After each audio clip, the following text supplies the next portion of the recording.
Hello বন্ধুরা, তোমরা সবাই কেমন আছো? আশা করি খুব ভালো আছো। আমিও ভালো আছি। তো অনেক দিন পর তোমাদের সঙ্গে নতুন একটা রেসিপি শেয়ার করছি। কী বানাচ্ছি বলো তো বন্ধুরা? সাবু পোলাও।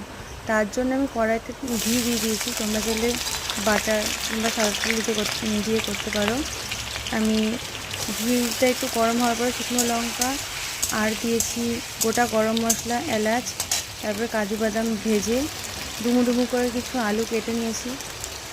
ওটাকে লাল লাল করে ভেজে নিয়ে কাঁচা লঙ্কা চিড়ে দিয়েছি, একটু লবণ স্বাদ মতো।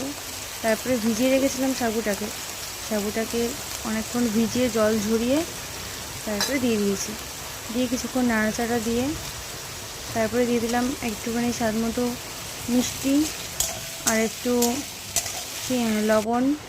তারপরে দিয়ে দিলাম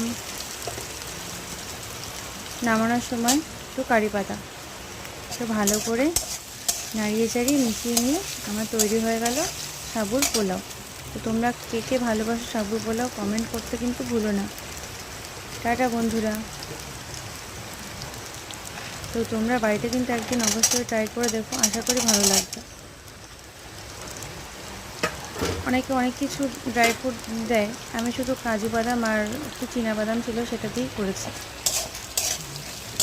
তোমরা চাইলে যেভাবে খুশি করতে পারো।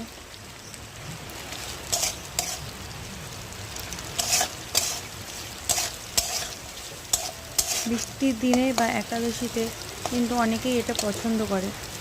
একাদশীতে বেশিরভাগ মানুষ সাবুটা খায়। তো একাদশীর দিনে ট্রাই করে দেখবে, অবশ্যই ভালো লাগবে।